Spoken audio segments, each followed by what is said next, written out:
the good news about funeral business and the bad news is that it's fairly predictable and the families typically come back. So the bad news is that it's hard to know if anything's working sometimes, because as opposed to the restaurant my family owns, where they come back 2 or 3 times a week, a funeral customer is coming back once or twice in their lifetime, and so the impact is hard, and you have to believe. Welcome to the Direct Cremation Podcast with your hosts, Tyler Yamasaki and Will DeMichaelis. Hi, thank you for joining us on the Direct Cremation Podcast. I'm your host, Tyler Yamasaki, CEO of Parting Pro. And as always, I have my co-host, Will DeMichaelis, former manager of the Omega Society, a cremation brand that serves over 4,500 families per year. Today's guest is the president and CEO of Johnson Consulting Group, the funeral profession's premier funeral home and cemetery broker and consulting firm. He's also a successful multi-funeral home owner, a tech entrepreneur, a car collector that would give Jay Leno a run for his money, and a published author with his book, Staying Alive in the Funeral and Cemetery Profession. Here we go. His experience has made him an expert in funeral home valuations, mergers and acquisitions, business development, and a customer experience expert in death care. Please welcome Jake Johnson. Thank you, Tyler. Thank you, Will. Thank you. Good to have you. Good to have you. Thank you for being here. Like it or not, I colloquially consider you death care royalty. That's kind of how I refer to you to people that don't know. I mean, you've been in the industry for years. You've achieved a lot of things that I think most people would strive for. You've worked in the funeral home. You worked outside of the funeral home consulting. You've kind of done it all. Could you maybe give us the highlight story of you in coming into death care? Yeah, it's been a fun journey. My family's from Batesville, Indiana. So, you come out of there being a casket salesman or running funeral homes, I think. So for me, it was following my father, who was a casket rep, then managed funeral homes, and then did a roll-up of funeral homes and retired. And so when it was my turn, I graduated college, was doing accounting at his consolidation firm. And then when he sold, I went to a startup, and I was their first employee. So I was answering phones, doing accounting, and then went into financial analysis, corporate business development, and then went from the ivory tower, if you will, over to the funeral home to do funeral arrangements and manage a funeral home, large funeral home, and get cemetery grounds operation experience, executive team level experience. So it really shaped my appreciation for everything that goes on, at the ground, from the grounds guys to what they do in an arrangement room to handling families when there's issues and concerns, or just the uniqueness of the families that you'll meet when you do funeral arrangements in a city like Las Vegas. But, taking all that, and then my father, who was doing some consulting, asked me to come aboard, and then we've just grown from there at Johnson Consulting. So it was really M&A valuations, and then doing accounting and business consulting, and then technology, and then buying one of his funeral homes for myself and growing that, and just always looking for the next thing, and learning that the more I learn, the less I know. The more I learn that I know less. So anyway, it's always a journey, right? Yeah. So.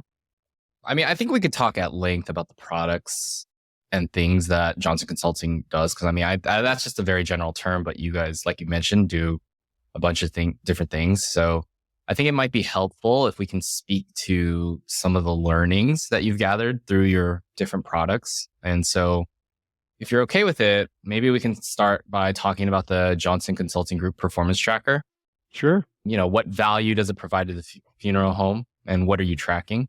Mm-hmm. My first experience with customer surveying, which is a part of Performance Tracker, it also is a sales analysis tool, but the survey part was how it started. And I was at Palm Mortuary in Las Vegas, and so 400 employees, and just a large organization, over 10,000 calls. And it was a process they used to track what was occurring in those arrangement rooms, because the management, the ownership, they couldn't be everywhere all the time. We had days where we had 30 funerals going on at the same time, and arrangements are going on. And so it was very busy. And so it was interesting to watch as those surveys were done and the sales analysis on top of that, and they would grade us from top to low, and you never wanted to be on the bottom. It was really created a self-accountability and a sense of knowing that no matter how your day is going, there's somebody watching, or they're going to ask these customers how the experience was. And it's such a personal experience, and it's such a high dollar purchase. It's in one of, I think if you look somewhere as far outside of a home and a car, a funeral home purchase for somebody, it's going to be an unexpected purchase unless they're in the 35% or so that have pre-needed. There's a lot of sensitivity to it. And so, the first point of contact to explaining the options, but not sounding like a salesperson. And then how was the follow-up? How was the what I would call the warm transfer? If there's somebody else involved there was a lot of that at Palm Mortuary because you had to segment and specialize within that organization. So it really was a great accountability tool. And so we started doing that at John's Consulting for our first customer in 2007, 6, I want to say. First started with just Microsoft Word mail merge, and then went into an Access development because I knew Microsoft Access, and then that became too cumbersome. And so then we started offshoring software development, and now it's where it is today with well over 700 locations on it. It might be even close to 1,000, and a lot of metrics that we can get out of those because they're businesses from 80 calls to over 1,000 calls, and in different various markets. And we've set up the system so we can see how customers respond to the different types of cases. So the interesting fact, which is no surprise to a funeral homeowner or a funeral director, but it probably would be a surprise to a consumer, is that the lowest satisfaction rating is direct cremation. You would think those would be the ones where they got a good deal, right? And so not so surprising to any of us that know the level of the lack of all the different things we know how to do that they're getting, but to the consumer, they're even saying it's they're least satisfied with that kind of stuff. So it's been cool to see those metrics, use that, and then we issue reports out to our customers and actually out to the profession, on what we see every year. And it's some interesting findings, especially when you think about that, what do they say? One bad customer tells 20 and one good customer only tells a few or something. At the average that these customers are coming in, and then the perspective we have on how that impacts value. It's one way I like to say is, if you lost a customer, let's just say that enterprise value is $20,000 on your business. And it could be more for some, but it's roughly $20,000. If an employee lost $20,000 tomorrow, you probably throw them in jail and call the police, right? And so these surveys are telling you that, and it's your opportunity to do something about it before you lose it, because then their families are going somewhere else, So it's a real powerful program. I use it in my funeral home. And we know that we do it out of a specialized scoring system on specific number of questions, and it's out of 1,000. And if you're at about 900 and 920 out of 1,000, you're operating at a level you should be. If you're over that, you're exceeding it. If you're anywhere in the 800s or below, and there are firms that will be, there's a problem, and so it identifies it as something that needs to be fixed, whether it's a specific arranger or whatever. And the other thing that's interesting is when you break it down by each arranger, you'll see, let's say you've got an arranger that, I don't know, they're just more near their edge of retirement and they're just not as energized as the next generation. Sure. And so those scores are being impacted, but they've been there longer, and by proxy, they're being paid more. It just when you look at some of the stuff, it doesn't even make any sense. But, without data, as you guys know how powerful data is, you can't identify this stuff. So. Yeah, I think it's really hard to make any confident strategic business adjustments without data. So I think it's really important to be able to get that from your business. Mm-hmm. One thing that you said that I thought was really interesting is that the direct cremation cases end up giving the lowest satisfaction. And do you think that's the lack of services they're receiving? Do you think that is because the funeral home offerings or the mentality towards those types of customers tend to fall?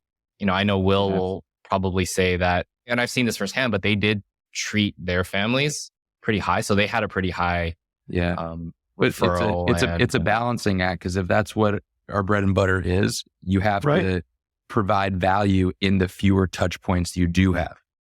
Well, what an interesting thing. So if we know that's the case, but we know it's going to continue to grow, then things like Parting Pro and other offerings out there that make sure that that experience is what they're looking for becomes even more important, right? Right. That journey to get the information they need quickly and fill it out and make it less hassle, whatever. I think that's part of it. I think the other part is that I think there's a built-in mentality just by the people filling out the survey on saying, well, I don't see much value in any way, so I'm just going to do a direct cremation. So it won't even have anything to do with any of us. So it starts off with them and just their mentality of it. Right. And then the others that they want all that, and they're coming in with understanding how important it is. So their value expectation and value anticipation is very high anyway, right?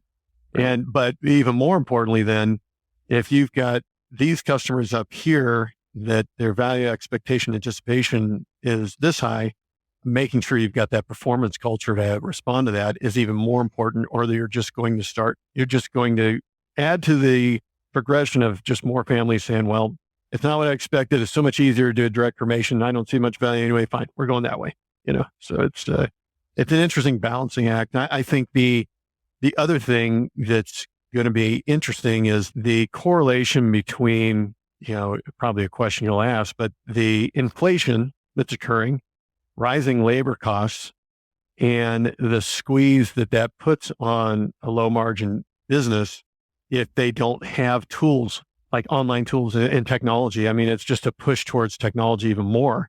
Yeah. It's just very important because a funeral director who we would have expected to hire for maybe 55, 60,000 is now costing 80, 85,000. And Wow. That's got to come from somewhere.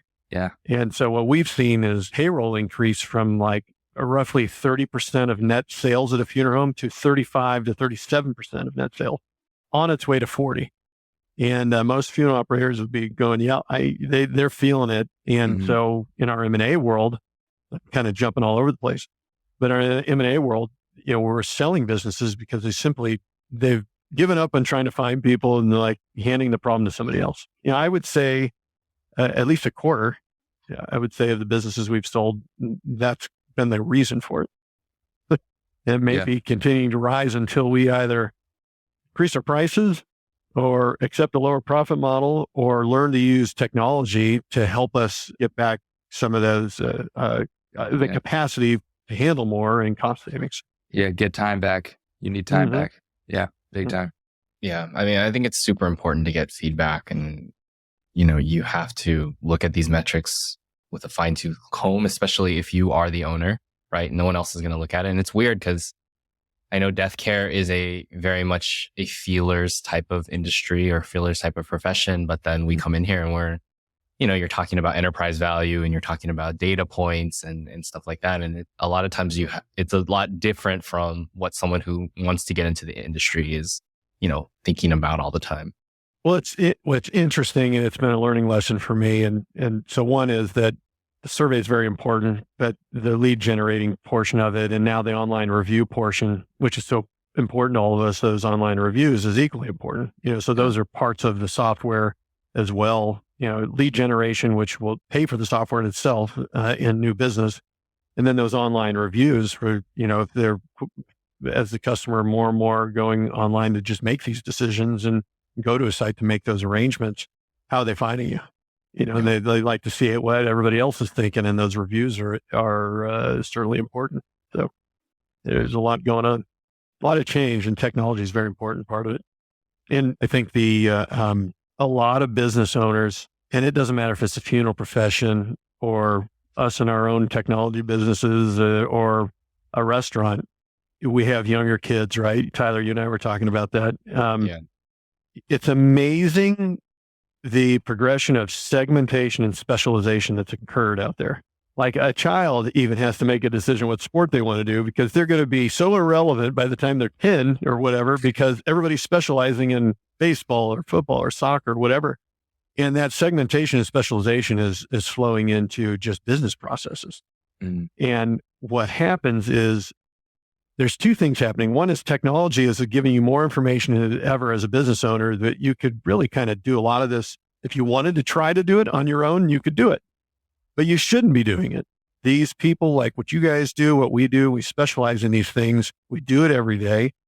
Let us do it. And then the thing is, don't feel like it's an expense to you. You got to look at yourself as an owner, as a person that's, let's say an owner, you probably put an hourly wage value to an owner of $1,000 an hour, probably, depending on if they're good at what they do and they can bring business at $1,000 an hour, what should that person be doing? And I bet a lot of owners would reflect and say, I'm doing some things I really shouldn't be doing, So it's, again, data tells us this. And it's, as you guys know too, a big collector of data as well. So it's a changing world right now. And those that are trying to be the expert at everything, and then they're not, that's worse, that's even worse. So, spend your time wisely and outsource the rest. Everybody's doing it.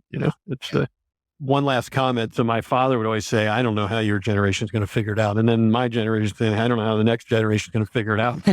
Well, the thing that's very obvious is the next generation saying, I know how to find my time to have more rounded life. And that's by specializing and segmenting out and specializing and outsourcing the rest.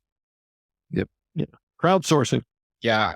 When I see my children interact with technology, it's weird. I don't actually feel like they don't know what they're doing. I can kind of see how what they're going to look at is when we're doing things manually, or when we're doing things even with our simple technology, they're going to be so far ahead of us in terms of getting things done.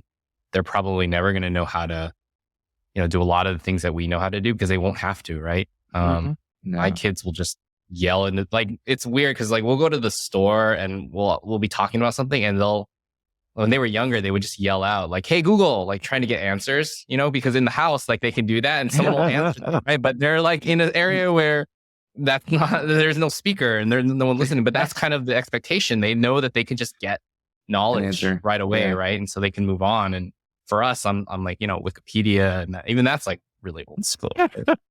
Right. So, I'm assuming that when funeral homes do come on, let's say to the performance tracker, I'm sure a lot of them think oh, my business is good. I'm probably going to be in that 900 plus range. What do you think is the biggest gap or the biggest blind spot that funeral homes aren't expecting when they first sign up and they first get that data? I like to ask them the question, how do you differentiate yourself from your competition? And if they say good customer service, it's customer service is the only equalizer in this commoditization that's occurring out there, right?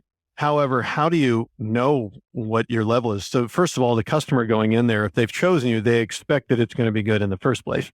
So right. Their expectations already good, except maybe for the ones that just want, go through it real quick and they don't see the value in anything, whatever. But in general, if they came to you, they had trust in you, they had a level of expectation. So you can't say that they came to you because you're nice and they like you, or your customer service. How do you really know for sure? And if that is the only way to differentiate yourself, and it's a hard thing to do when people are trying to find answers online, what have you, the data speaks for itself, and so the real popular part of this has always been, at the end of the year, we grade in different segments those funeral homes that were in the top whatever, and they get an award for that, and they show it, and they press release it and all that kind of stuff. But the big thing is for those that are daring enough to let their humbleness down and ego and say, I know I can be better always. Right. Those are the proactive funeral businesses anyway. Right. Yeah. And so they look for this kind of stuff, where they survey, ask tough questions to the customers, not the slow pitches that are just easy, but to have a real thoughtful survey that is being done over 100,000 times a year, and they get those answers. So for them, they want to know how they truly rank, and comparing themselves to themselves is not the answer, Right. And they know that it's an easy way for us quite quickly to find out just who's performing better than the other. And again, I'm a big believer in roundtabling and helping each other out. And while there's training, and we certainly do that type of training, customer culture enhancement training, there's a lot of value you can get out of your own staff just sharing their experiences, but you need that data in front of you to do it. So, I think that's a big reason. And it's, quite frankly, the cost is so minimal for the savings, it's a no-brainer. It's really like, it's just being penny wise and pound foolish if you don't do it. So Yeah. It's tough to drop ego. And I find that to be a big driver in why owners and managers don't do it. They're afraid what they're going to hear rather than just a willingness and then a placement of importance on getting better as the primary goal. Well, I think I always say your success is limited by your vision, and your vision can only be drawn by what you know. And Right. so, if you keep going down that road, you realize, oh my gosh, I have a vision, but I have no idea whether that, am I short shooting that vision? Because that's as far as my success is going to go.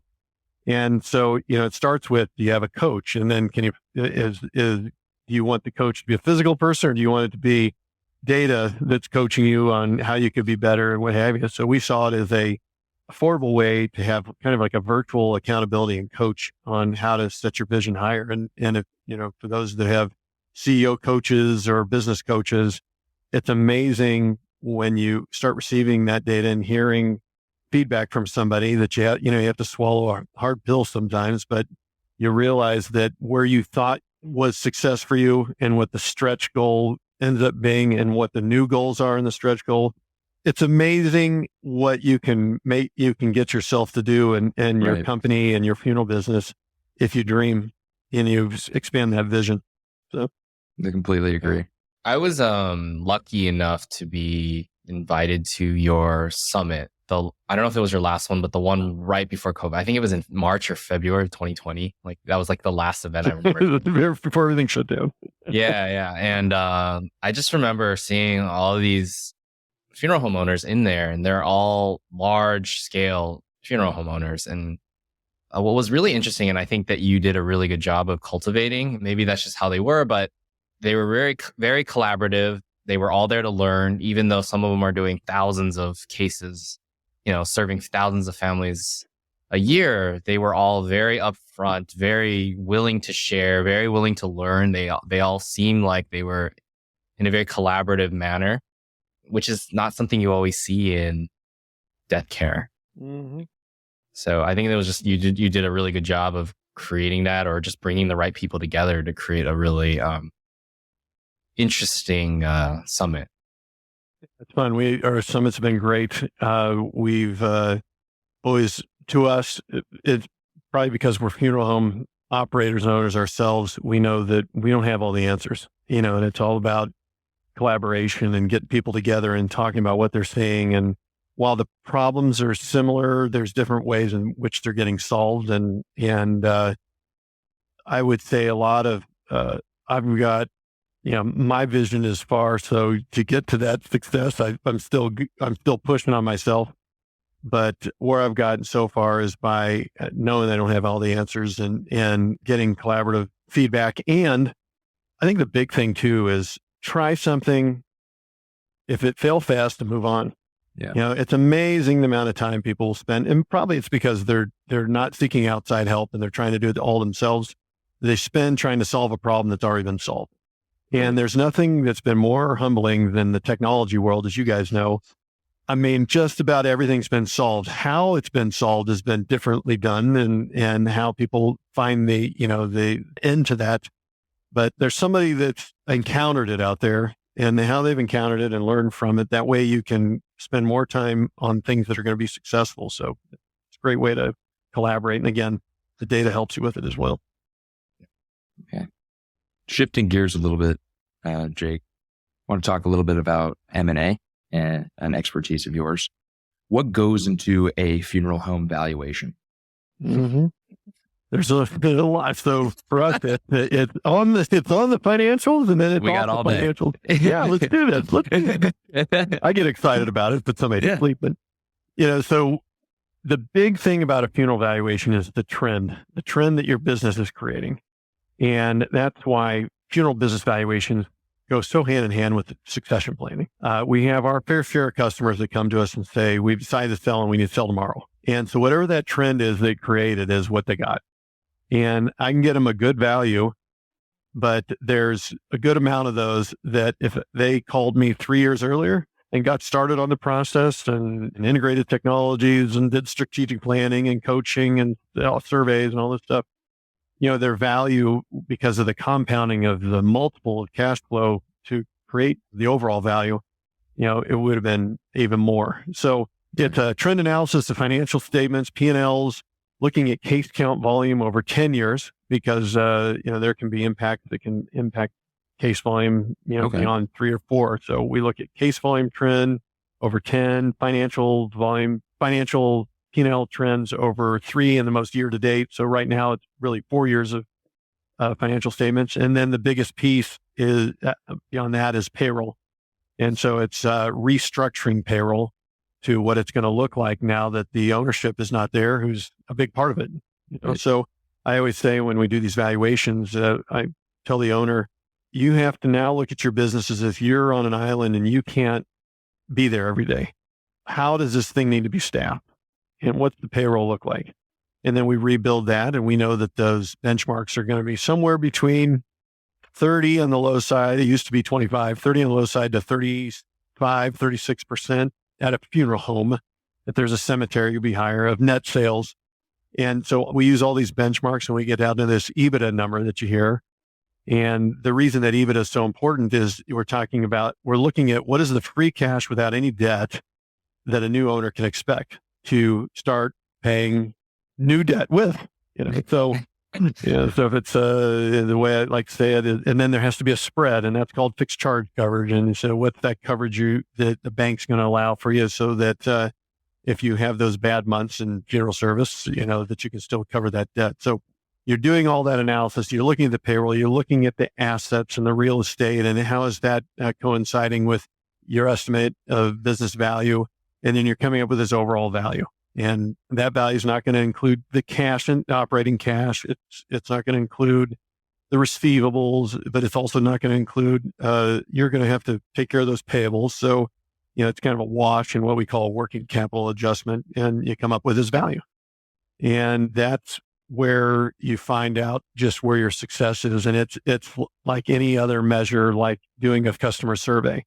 Everybody really should get a valuation done on their business to understand where they're at and what they're doing. Because I believe that not only in the sense that people are spending too much time doing the wrong thing, sometimes I think people are spending too much time working on something and it's not adding any value. Right. Or it's, we all have the same amount of time in the day. Yep. And I think I saw a Joe Rogan thing where he was saying, what if they had a pill where you could just get your rest and actually work 24 hours a day? And it's an interesting podcast. I won't say what they said because that's Joe Rogan's show and it's kind of comical. But, the fact is there's only so much time in a day. We all have the same amount of time. And it's how one person uses that time over another that drives their level of success. Right. And so looking at what we're doing on a daily basis and assessing what that's going to yield us in the end is a good way to start, and then from there, go to the end and say, well, I want to be here. Can I get there with what I'm doing now? So the valuation really helps with a lot of that. How far off do you think valuation expectations are when people first approach you?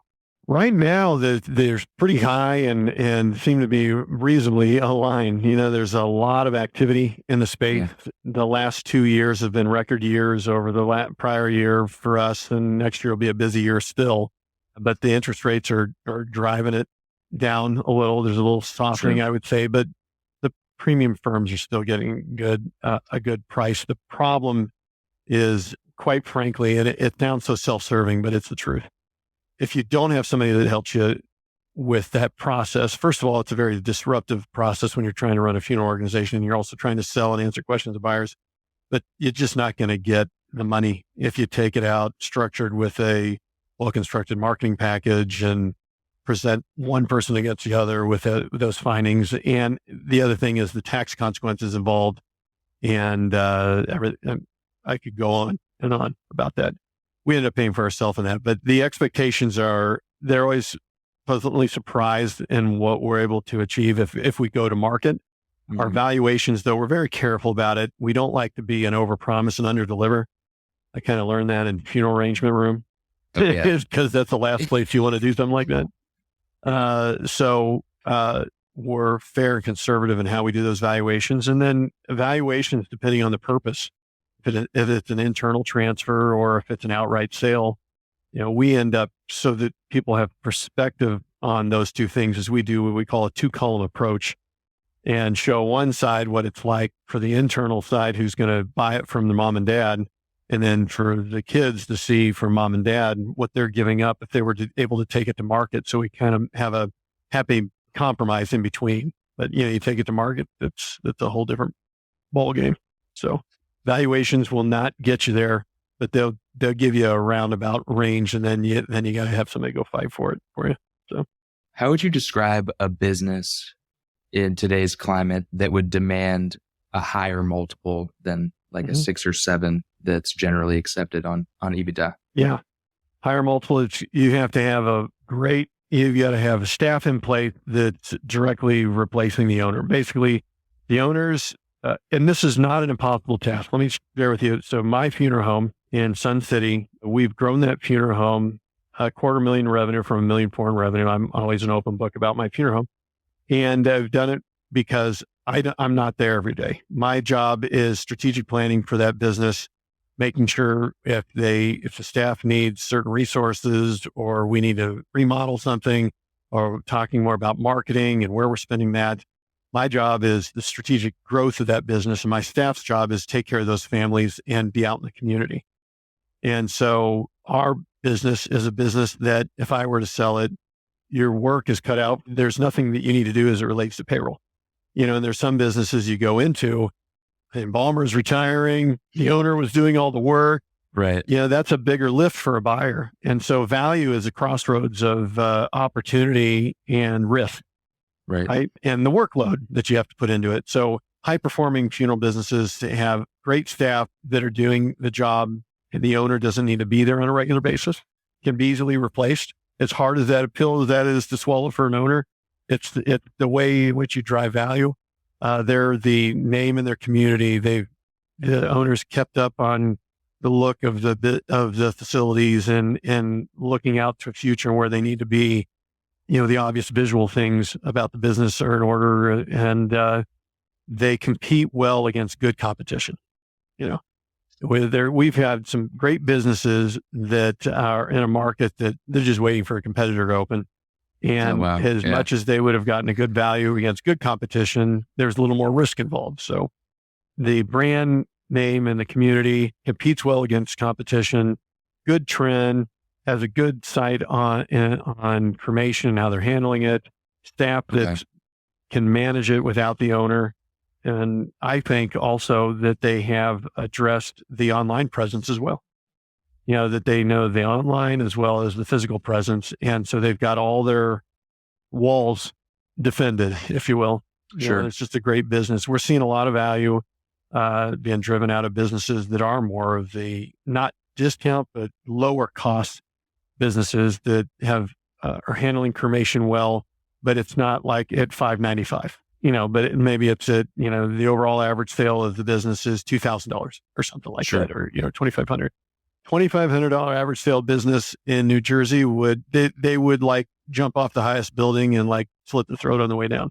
$2,500 average sale in the West Coast is a nice business. So the interesting part about funeral service is how you can have some areas where there's low cost of living, but the average sale is high, and there's been no foresight on being a more value-driven business, and you're just ripe for somebody to open up against you. And so it's interesting to see the businesses that have more of a moderate average sale that drive higher value, actually. Not to say the real high average sale businesses don't, but when you're thinking 5-10 years out in this crystal ball, where's the opportunity? Is it easy for you to spot, like when talking to an owner, like what vision they have, or if they're actually executing a specific vision, or if they're kind of, the biggest thing the first thing I ask them is, do you do a strategic plan on an annual basis? Do you talk about, and do you collaborate with certain people, your staff, who are going to be part of that plan? And if they don't, then the next question I ask is, do you do a budget? And if they don't, then I say, do you just manage your business by the cash in the bank? And they usually say yes.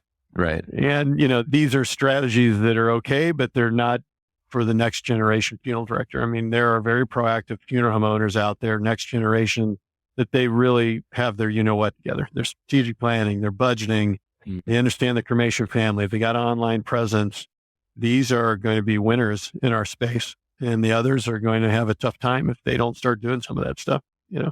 It's like they say, you don't die when you jump out of an airplane. You die when you hit the ground. It'll feel like you're doing okay for quite a while. Right. No, it's hard to tell because I think a lot of places convince themselves that they are on a decent or right track, and then it can take a quick turn. Well, in the funeral business, the good news about funeral business and the bad news is that it's fairly predictable and the families typically come back. Yeah. So the bad news is that it's hard to know if anything's working sometimes, because as opposed to the restaurant my family owns, where they come back 2 or 3 times a week, a funeral customer is coming back once or twice in their lifetime, and so the impact is hard, and you just you have to believe, so, and it's got to be there. I think one of the things that I found really interesting when I, first got into death care was that everyone talks about how they're doing on a yearly basis, right? So how many cases did you do this year? But a year is a really long time before you can get enough data to make an adjustment, right? So when you're talking about, well, I did 300 this year and I did, 280, like that's still a pretty big percentage loss that you won't see until 12 months. And then you can make a decision, right? Well, think about like coming from the technology space for you guys, think about waiting a year to make decisions. I mean, that would just destroy. I mean, technology has been a great experience for me and understanding how fast things move. Oh my God. I mean, just trying to stay ahead of it and being on top of it.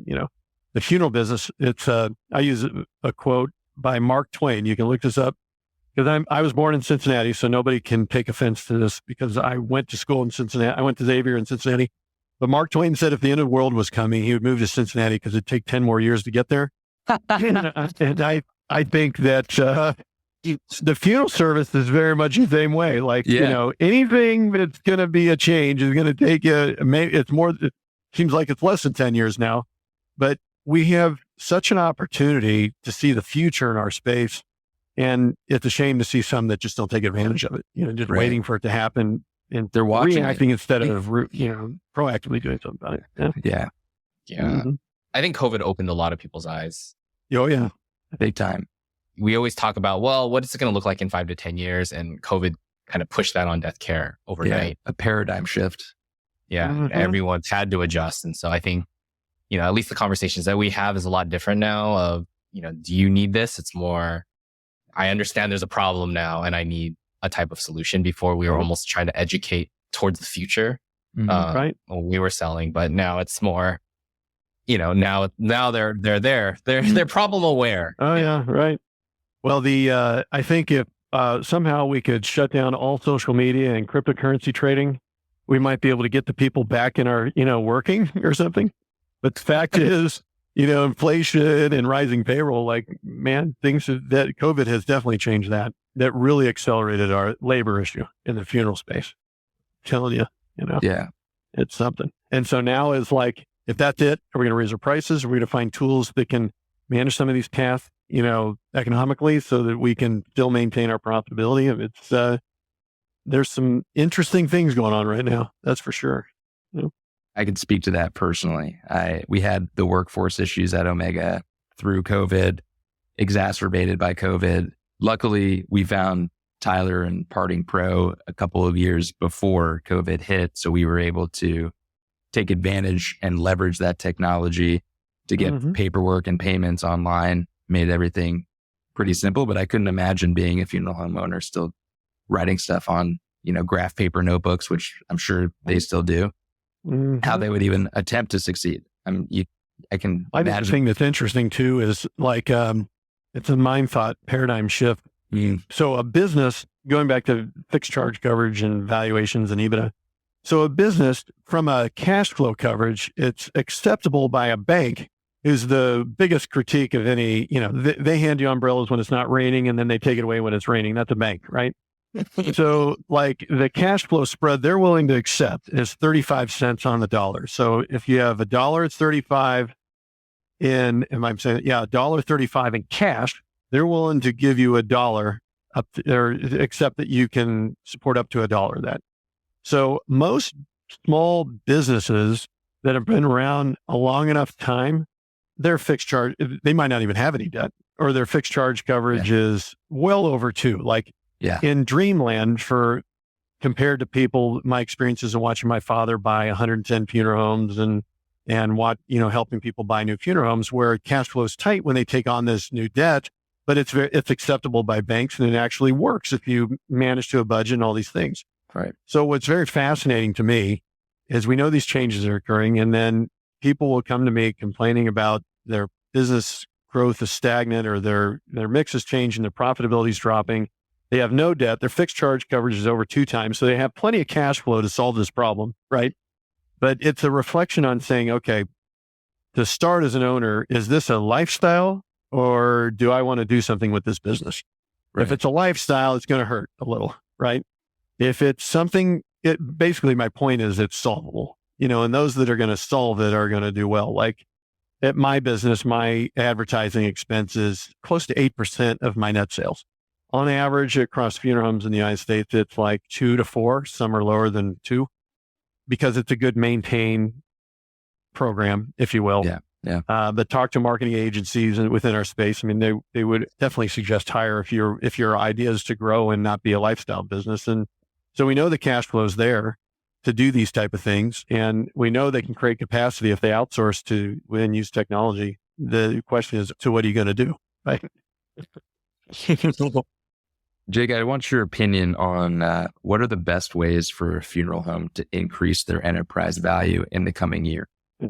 I start with case volume. Case volume trends is such a sexy thing to look at as an analyst for funeral home. Yeah. As far as sexy goes in funeral business, case volume trends are awesome. The training and focus on what each arranger is doing in that conference room, because the impact they bring on the value of your business are significant. And then really how you're present, quite frankly, and it's not a plug for any of us who are in technology, but the fact is, how are you embracing technology? And do you have a presence online? And that's a big key. So, but case volume trend's a big one, which the online presence can help with, Right. So doing that, maintaining your average sale, having a good 5-year plan is so important, really, and then collaborating internally. And what is your marketing spend? How committed to you are you to growing the business? Because you can use that marketing spend, and so your cash flow will be a little less. But when it's time and you've developed that 3-year trend, you're going to come to me.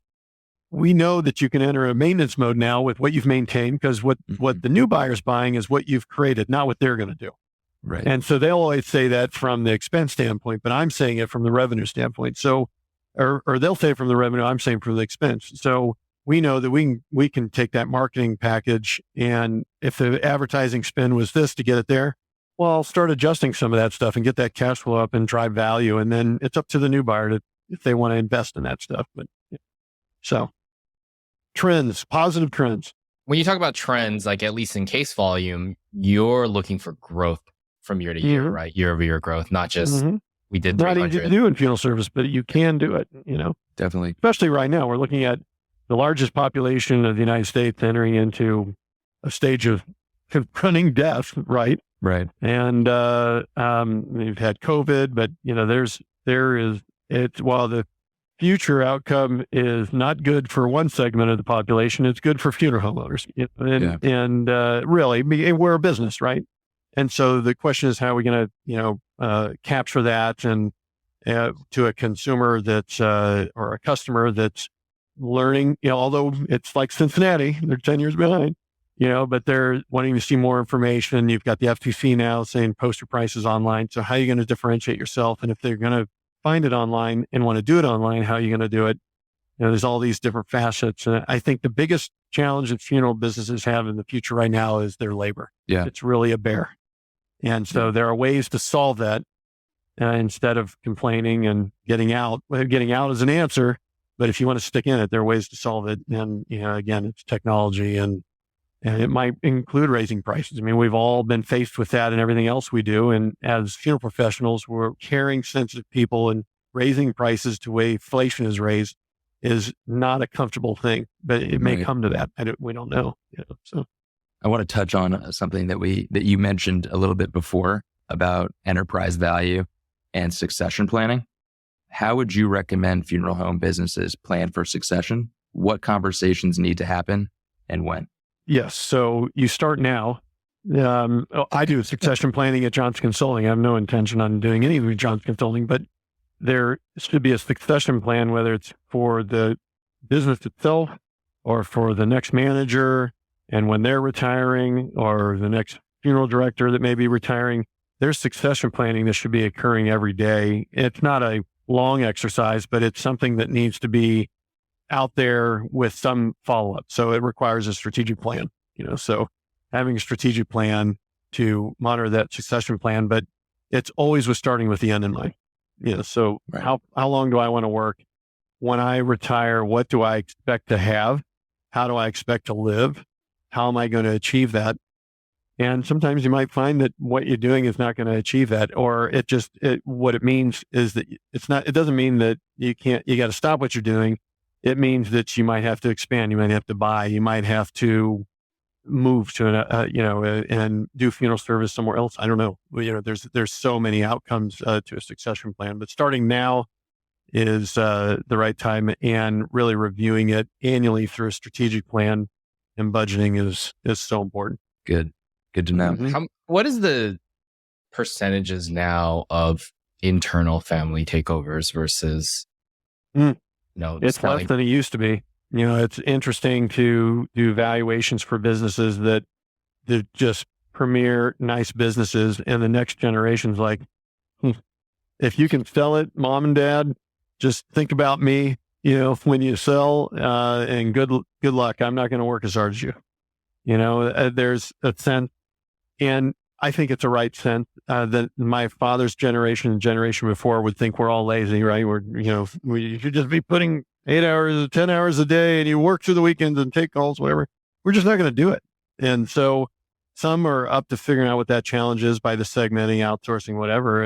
But a lot of them are saying, sell it, I'll work for the new owner. And some of them are having great success out of that. They're developing their careers much further than they would have just working for mom and dad, Wow. And it's not to say they couldn't buy a funeral home down the road, but Right. right now, the challenges and the good news, bad news about high valuations right now are that it can be very difficult if you've not done a succession plan to buy such a business right now, because the business values are high. The real estate, depending on where you're at, is, usually I've looked at a business recently where it was $4 million in real estate, and the business was with real estate, it's worth $10 million. So you got to come up with a loan where there's no collateral for $6 million. And then you're not going to get a full loan for the $4 million. So you got to get money on that. Like, who can come up with that? I mean, that's a big ask.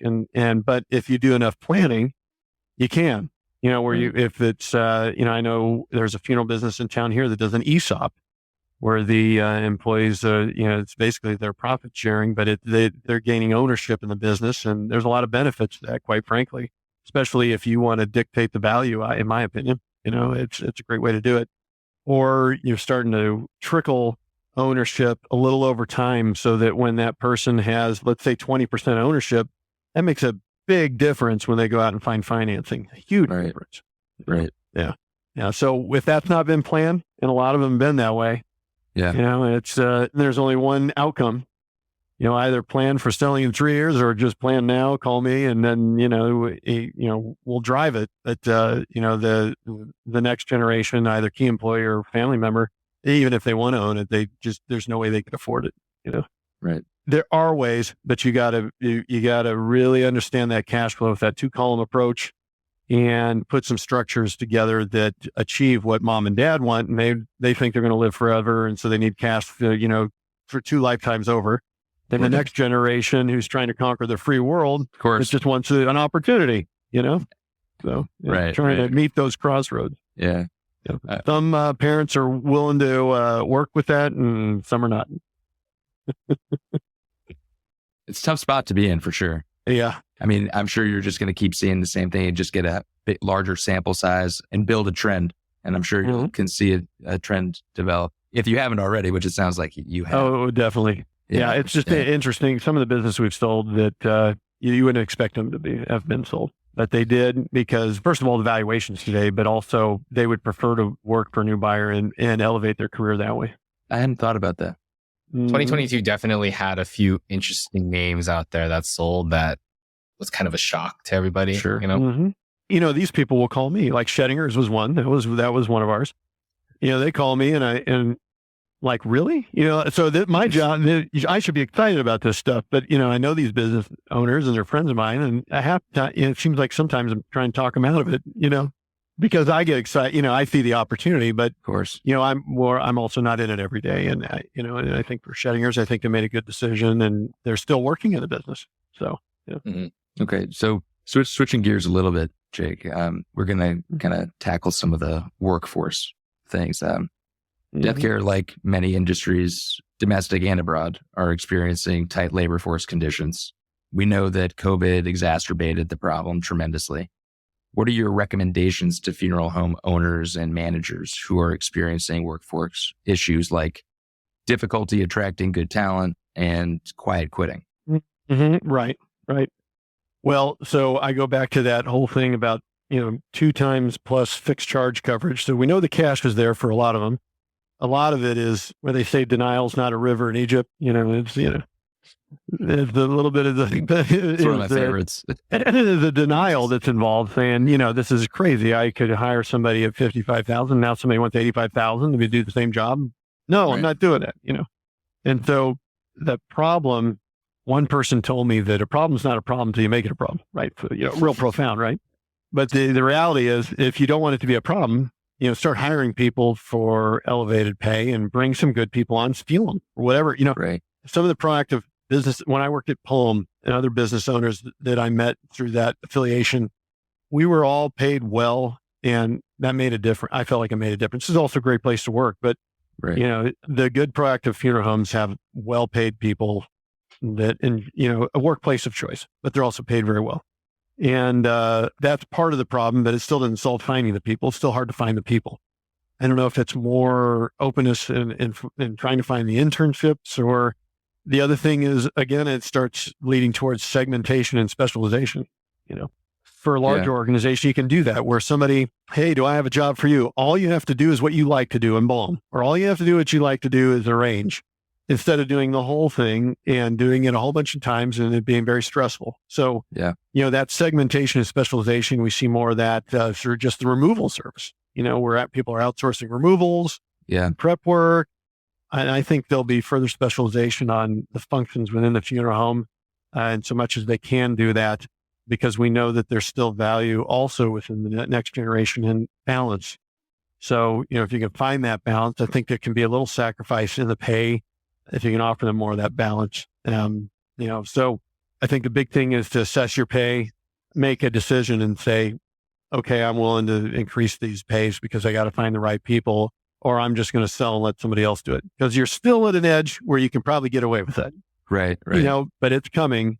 And as much as as soon as these employee retention credits are over and the disaster loans are over and the PPP loans are over, and there's no more money coming into this market, and it's all been given back to the government one way or the other, then we'll have that deflation, I guess, or, where a recession, if you will, that could help.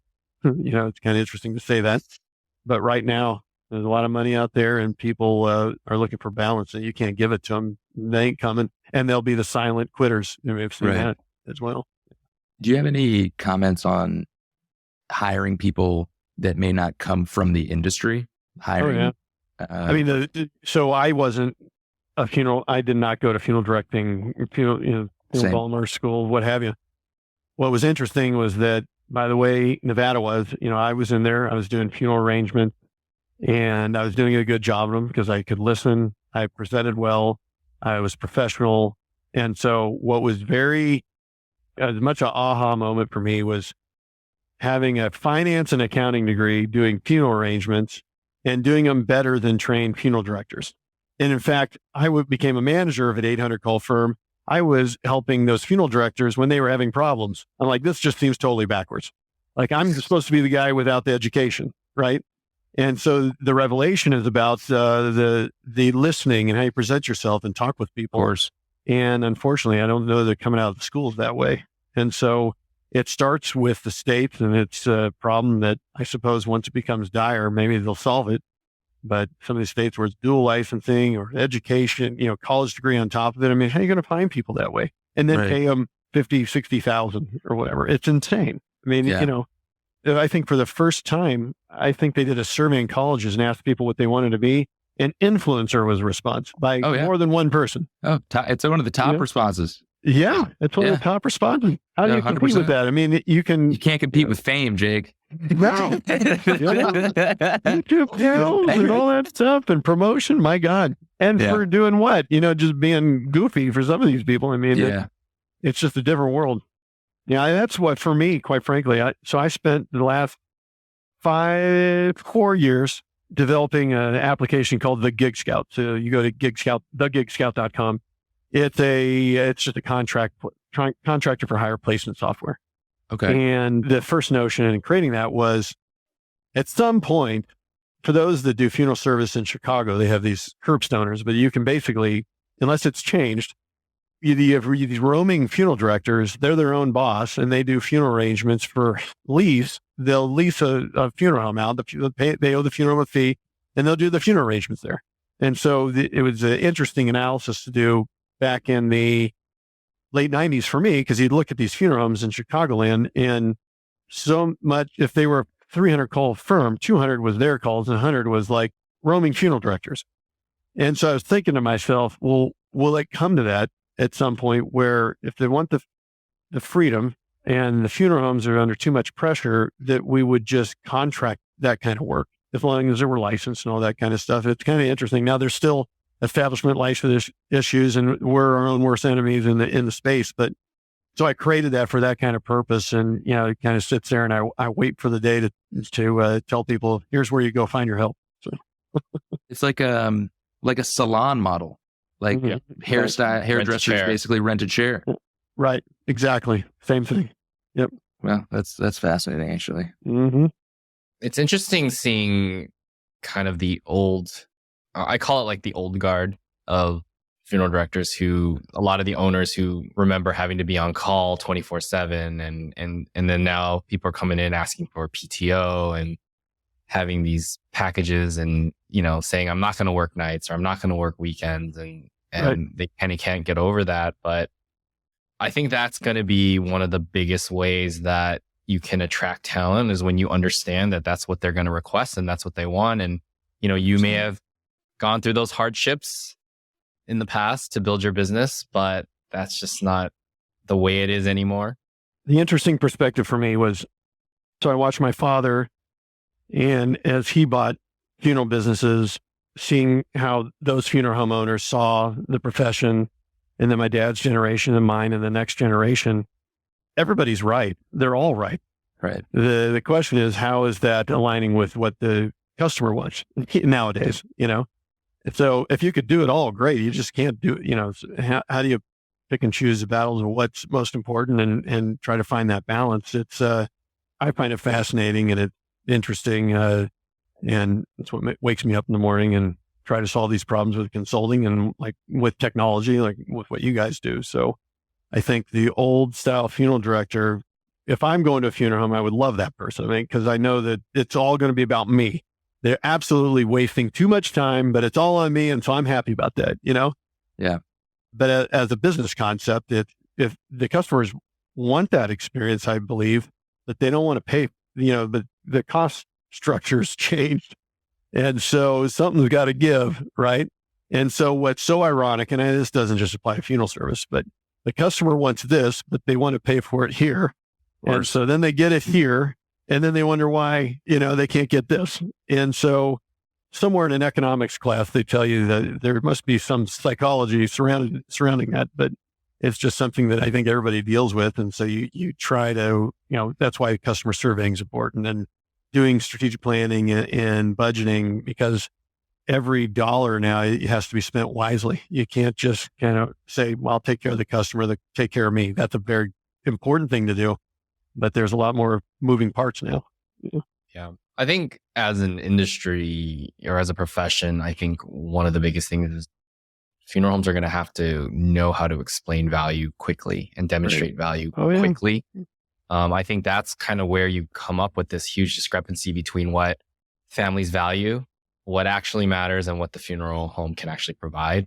It all comes down to what you just said. This whole hour is what you just said. It really is. How do you explain value and that it resonates with the customer? Right. And the thing that's interesting is if you're a funeral home, you're not surveying, you're not asking for your community's thoughts because you think you've got it all figured out. And you know that it's important to figure out how to create a good value statement that's compelling, but you're not getting into that data. I don't know how you do it, quite frankly. I mean, and good luck in 2023 potentially having to put all of those prices on the front page of your website and not have the ability to verbalize it yourself to, sell your own company. You have to do it on a web page. So, well, and like what you're doing here, like it's even more personal. You have video content. Maybe on your home website you have an introduction by the owner on a video or whatever. But there's all these different ways now that beyond just the regular website anymore. It seems like. Yeah, this FTC thing is really interesting to me. I think people see this as all these expensive firms are going to have to put their prices on. But what's funny is these expensive firms are going to be able to brand themselves. They're going to have nice looking websites. That and the way they package it up is going to look a lot different than the guy who never did anything online or who never touched his website. He still has the stock photos, right? So I think that an FTC change putting your prices online is not going to be the solving issue that people think it is. Well, we know the next generation would definitely then go online and look for the reviews, how many reviews they have, things like that. If the current customer does that, all will be well, it's, at least if you have a lot of online reviews, so, because that's a great way to tell and again, surveying your customers, but it'd be some interesting things. Right. Yeah. That's, I guess I'll say it that way. It's such a thing to unpack, but I don't know. We all enjoy that kind of stuff because we're our job is to solve problems like that. We're going to get to watch it all happen. Yeah. Well, I'm really interested in this next question, Jake, because you have the most unique perspective, I think, of everyone. I think you have the most data coming in. Like you own a funeral home, but you also work outside of it. You consult, you see M&A, you see all of this. So what does death care look like in 10 years? I think we're going to see volume increase like we've all been seeing now because of the baby boomers. You're going to see labor increase at least 5% more on top of net sales. You're going to see more presence online. You're going to see more online businesses. You're going to see I'll call it at the moment, maybe slow walk, but depending on what part of your online presence for doing it online, it's a fast walk right now, but the online arrangement experience, you're going to see the proactive funeral directors not be real content with what they have. They're going to really go after it. You might see this golden era really of next generation funeral business owners that actually grow their business. And you don't see that much, but they're actually growing their business because they understand the value of outsourcing to specialists. And because they're going to outsource some of that stuff, they're going to have extra time. They're going to think critically. It's not going to be just sitting there waiting and being order takers. They're not about being order takers anymore, so. Yeah. What's really interesting about your answer, Jake, is, we ask this to everyone and a lot of people they'll say, well, I think this one trend of, aquamation or aqua cremation or, resumation or NOR or whatever. But to you, it almost sounds like that doesn't matter because funeral service is going to be on top of that. Like that you're thinking at it at a different level. Right. How we get there, there'll be all kinds of different ways, but the thing that's difficult, and I mean it with a lot of respect because I've been there as well, is we get very idealistic about what we do inside that funeral home because our clients, they have a high expectation and in general, we deliver it and it's very personal. So we feel very good about ourselves. Right. We've done a very good job. I mean, emotionally, this is a true story. Monday, I had a lady call me. Her name's Heidi. I won't say her last name. My manager, my funeral home knows her. She calls me to check in every year during the holidays because of the arrangement I did for her in 2004 in Las Vegas. and my point is it's very personal, and most funeral directors, they'll have similar stories like that. And so it's easy for us to feel good about what we do. And I think it's complacency, quite frankly. Right. We got to be very careful, because while Mark Twain might be right, I think it's starting to change, and technology, you start introducing technology into things, man, things start picking up pace. Yeah. You It's a law of entropy. If those who want to be successful have to get there fast. And so my point is, like, we get all excited about water cremation, or that we've got a facultative crematory unit because they are nice, or this great stuff, and the customer could care less about any of that stuff, really. Right. In general, what we know and what we learn in the technology business is scale and go to market. The scale was a big thing for me. We don't have a lot of scale in the funeral home, and so. How do you do that? And are you going to set the world on fire because you have a water cremation based crematory? Just how many customers really are you adding because of that? And there was one thing, it was funny. I was interviewing a marketing company to help me, and the lady said one thing. I'm like, "Oh, that's interesting." I told her that I'd done a survey for my customers, whether this was a good idea or whatever. She said, customers really don't know what they want. They'll tell you everything's a good idea.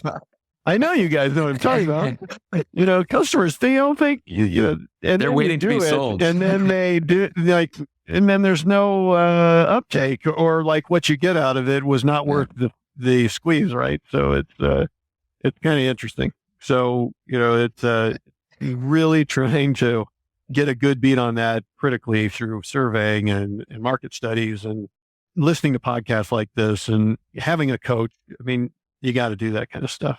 Yeah, definitely. You got to be put in check. The moment we all left our homes, some of us earlier than others, and went to college, we started thinking we had answer to everything, and it was a good reflective time. But, when you don't have any feedback, when you lose that parental side, and you don't have any feedback, you can convince yourself of anything. Let me tell you. It's true. It's a very important thing you just said. Mm-hmm. I got a question for you. So yeah, I read your bio on your website, and I saw that you went to Xavier. I am a Villanova grad and a finance major. Are you a fan of Xavier basketball?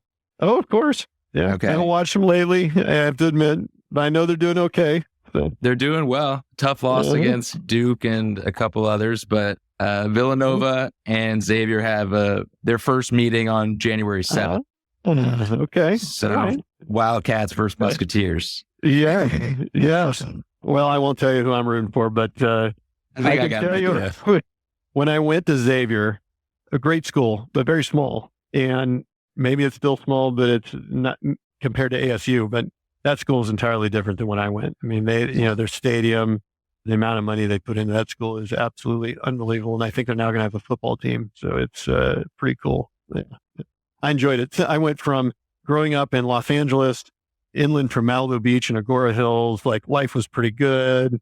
And then I went to Santa Barbara City College and learned to play pool and Street Fighter.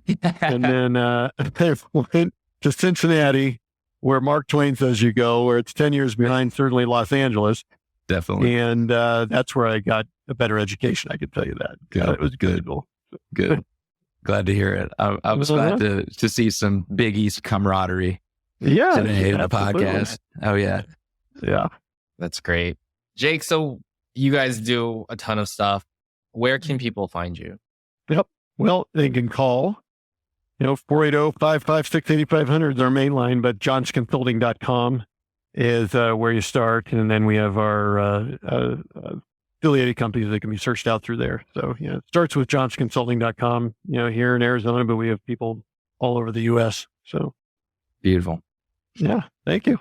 Oh, absolutely. Cool. Thanks for joining us. Well, absolutely. This has been a pleasure. I really thank you for joining us today. It's fun. Well, you guys are good thought leaders, and I always enjoy kind of seeing everybody's perspective and at least sharing in the woes sometimes, if nothing else. And, you have to. And discussing the opportunities. Definitely. Thank you, guys. Yeah. I'm Tyler Yamasaki with my host, Will DeMichaelis, and Jake Johnson. Thank you. Thanks a lot.